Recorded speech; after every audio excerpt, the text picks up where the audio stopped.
नूतन कहानियाँ audio stories channel में आपका पुनः एक बार स्वागत है। मित्रों, मैं आज आपको सुनाने जा रहा हूँ एक कहानी जिसका शीर्षक है माया का चमत्कार। गोस्वामी तुलसीदास जी ने एक दोहे में कहा, ज्ञानी तापस सुर कवि कोविद गुण आगार, केही के लोग विडम्बना कीनी न ऐही संसार। जिसका मतलब है, इस संसार में ऐसा कौन ज्ञानी, तपस्वी, शूरवीर, कवि, विद्वान और गुणों का धाम है जिसकी लोभ ने विडंबना यानी मिट्टी पलित न की हो। माया से कोई मुक्त नहीं है मित्रों, लेकिन अगर कोई व्यक्ति भगवान स्मृति निरंतर रूप से करता है तो उसे माया से मुक्ति मिल सकती है। ऐसा ही श्री कृष्ण ने भगवत गीता में लिखा है, माया मेता तरती ते, यानी मेरा निरंतर स्मरण जो करेगा उसे माया से मुक्ति मिलेगी। आज की कहानी कुछ इसी माया से जुड़ी हुई है। कौशल नगर में गादी नामक ब्राह्मण रहता था। वह प्रकांड पंडित और धर्मात्मा था। हमेशा अपने आप में लीन रहता था। इसी का फल हुआ कि उसे वैराग्य हो गया। सब कुछ त्याग कर तप करने चल पड़ा। वन के किसी सरोवर में खड़े होकर वह तप करने लगा। गहरे जल में उसका केवल चेहरा ही बाहर दिखता था, बाकी शरीर पानी में रहता था। 8 महीने की कठोर तपस्या के बाद भगवान विष्णु उससे प्रसन्न हुए और आकर दर्शन दिए और वरदान मांगने को कहा। विष्णु जी को देख गादी निहाल हो गया और कहा, भगवान, मैंने शास्त्रों में पढ़ा है ये सारा विश्व आपकी माया ने ही रचा है। ये बड़ी अद्भुत है। मैं आपकी उसी माया का चमत्कार देखना चाहता हूँ। तुम उस माया का चमत्कार देखोगे तभी उसे छोड़ोगे भी, विष्णु जी ने कहा और वरदान देकर अंतर्ध्यान हो गए। गादी ने तप करना छोड़ दिया, किंतु उसी सरोवर के किनारे रहता था। कंदमूल खाकर प्रभु के भजन गाता था। इसी प्रतीक्षा में था कब भगवान की माया के दर्शन होंगे। एक दिन गादी सरोवर में स्नान करने गया। मंत्र पढ़कर पानी में डुबकी लगाने लगा। अचानक वह मंत्र भूल गया। उसे लगा जैसे वह पानी में नहीं है, कहीं और है। फिर उसे लगा जैसे वह सब कुछ भूलते जा रहा है। भूतमंडल नामक गांव में चांडाल के घर उसने जन्म लिया। उसका नाम रखा गया कंटज। कंटज बहुत सुंदर और बलवान था। युवा होने पर वह शिकार खेलने में बहुत होशियार हो गया। फिर उसका विवाह एक सुंदर कन्या से हुआ। उसको 2 पुत्री भी हुए। एक समय की बात है, उस गांव में महामारी फैल गई। महामारी भी ऐसी कि पूरा गांव ही उजड़ गया। कंटज की पत्नी और दोनों पुत्री भी महामारी में चल बसे। वह बड़ा दुखी हुआ। परिवार के शौक में उसने गांव छोड़ दिया। भटकता हुआ कंटज कीर देश की राजधानी श्रीमतीपुरी में जा पहुंचा। उन दिनों वहां कोई राजा नहीं था। किसी युद्ध में राजा मारा गया था। राजा चुनने का भी यहाँ अनोखा तरीका था। एक सिखाए हुए हाथी पर सोने की अंबारी रखकर हाथी छोड़ दिया जाता था। हाथी मार्ग में चलते चलते जिस आदमी को सूंड से उठाता, अंबारी पर बैठा लेता, वहीं वहाँ का राजा बना दिया जाता था। श्रीमतीपुरी में घूमता हुआ कंटज एक बाजार में पहुंचा। उसी समय हाथी भी सामने से आ रहा था। कंटज को देख हाथी उसके पास आकर रुका, फिर सूंड से उठाकर उसे अंबारी पर बिठा लिया। नए राजा को पाकर दरबारी जय जयकार करने लगे। मंगल गीत गाए जाने लगे, बाजे बजने लगे। कंटज ने अपना असली नाम छिपा अपना नाम गवल बता दिया। शुभ मुहूर्त में कंटज का राज तिलक कर दिया गया। वह राजमहल में आनंद से रहने लगा। एक दिन गवल अपने राजमहल की अटारी पर खड़ा था। तभी उसी के गांव का कोई चांडाल वहां से गुजरा। उसने उत्सुकता से राजा को देखा तो उसे पहचान गया। वहीं से चिल्लाकर कहा, अरे कंटज, तुम यहाँ आकर राजा बन बैठे। चलो, बहुत अच्छा हुआ। चांडालों में अब तक कोई राजा नहीं बना था। मंत्री और सेनापति भी राजा के पास खड़े थे। उन्होंने ये सुना तो चौंके। आपस में कहने लगे, क्या हमारा राजा चांडाल है? धीरे धीरे कंटज के चांडाल होने की बात चारों तरफ फैल गई। मंत्री और दरबारी राजा से दूर भागने लगे। कुछ दिन तक तो वह अकेला रहा।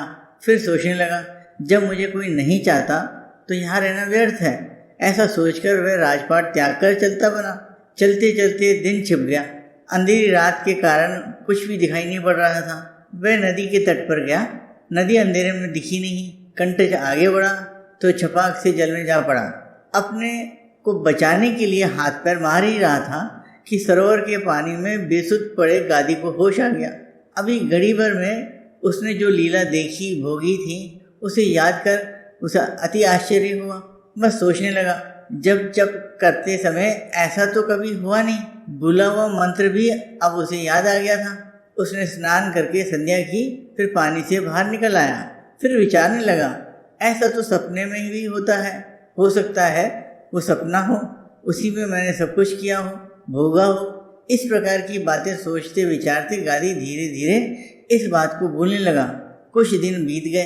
एक दिन उसके नगर का एक ब्राह्मण उधर आया। गादी उसे बचपन से ही जानता था। गादी ने ब्राह्मण की अवगत की, फिर पूछा, आप इतने दुर्बल कैसे हो गए? क्या किसी रोग ने आ घेरा है?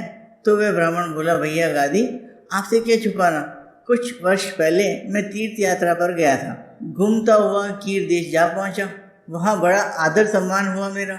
मैं 1 माह तक वहीं रहा। एक दिन मुझे पता चला कि उस देश का राजा एक चांडाल है।